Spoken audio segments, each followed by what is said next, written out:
students, the media, and anyone who wants to, or needs to, understand courts better.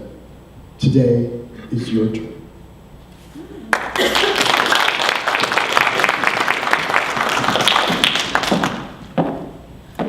Today is such an auspicious day. I want to thank you for being part of it with me. Not just because you get to hear me and the other Academy speakers, but I bet there's at least one of you who knows what today is also known as. It's the 37th anniversary of when the Pittsburgh Steelers beat the LA Rams in Super Bowl 14. Let's hear it. Yay, Steelers! I know that because in 1980 I was in labor, and today is my son's birthday. So it's a day that has a lot of meaning for me. What we're going to talk, oh wait, there's something else that's important today, isn't there? Yes. In a couple of hours, a couple hundred miles from here, the 45th president, or the 53rd, depending on how you count, and I'll tell you that story another time. But we're going to have a presidential inauguration in Washington, D.C. What a day. Well, when I read the news lately and I see all this transition newsworthy stuff in the paper or online or in conversations over dinner, I can't help but think about government employees. And as court employees, you are government employees, are you not? How many of you have a thought about what it means to work for government? What comes to mind? Kathy?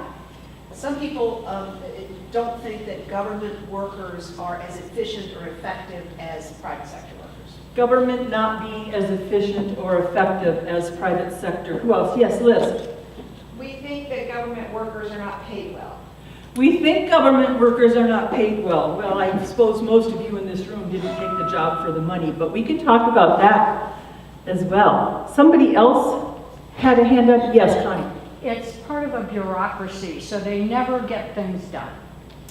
Bureaucracies, and therefore we just don't get stuff done. Well, people have a lot of ideas about what it means to work in the government. I'll tell you one of my pet peeves is when I hear people say, oh, well, that's good enough for government. You ever heard that one? Yep. Do you know where that phrase originated? No. World War II. That meant the highest standard of quality had been met. If it was good enough for government, it was good enough for anybody because it was the best. We've gotten away from that somewhat. And that's really a shame, because let me tell you, when I go to work every day, I do my best. I don't give 100%, I give 110%. And everybody that I've worked with has done the same thing. Especially in the courts, because we are held to an even higher standard than regular government employees. And I want to talk to you about that today when we talk about what the purpose of the courts is. Now think for just a minute. What would our country look like if we didn't have courts? What do you think would happen if we didn't have courts? Yes? Chaos. Vigilantism. Wild West. Wild West. Do you know, over the last 45 years, tons of research has been done on what people think would happen, and guess what their responses are? Chaos. Anarchy. Vigilante justice. If that's what people think would happen if there are no courts, then we probably need courts, wouldn't you say? So let's talk about what the purpose of courts is then, how we can fulfill that to avoid this scenario. Well, all the research that has been done has primarily been asking lawyers, asking judges, asking people who work in courts what their mission is, what they think they're supposed to be doing. So I took it upon myself to do my own survey and ask people who don't work in courts what they think our purpose is. Well, I was surprised by some of the answers that I got. People thought we're just here for the execution of justice. for mediation and punishment, for fair hearings, for overseeing the judicial system. Well, the list goes on and on and on, and I have to tell you, most of those things are not what people in the courts think courts are about. So if we have an expectation by the public, by people who don't work in courts, to do these kinds of things, then how are we supposed to gain their trust and confidence? That's what we're going to talk about today. If we are the people who are working for the cause of justice, then we have an obligation to reconcile that public expectation with what we actually do.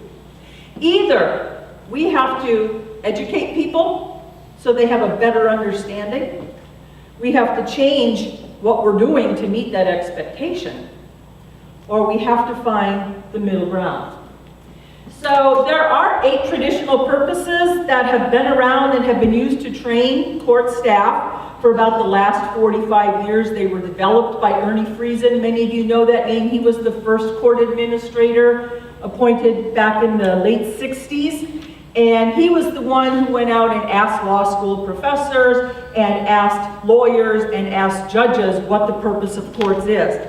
And he came up with these 8 that are the traditional purposes. The first one will not surprise you. It is to do individual justice in individual cases. Everybody expects that that's what we do in the courts. The key words here are that we do individual justice in individual cases. We do not take all the cases, bring people in on a cattle call and say, yep, you've all got a traffic violation, you're all getting this fine, this applies to everybody. We take every case one at a time, and we do individual justice in individual cases. The next purpose is very similar to that, but it is that we appear to do justice, and we appear to do individual justice in individual cases. To me, this means we have to be transparent, we have to be accountable, and we have to be willing to let people into our courtrooms to see what we do. We have to be able to explain what it is we're after. Thank you. Thank you.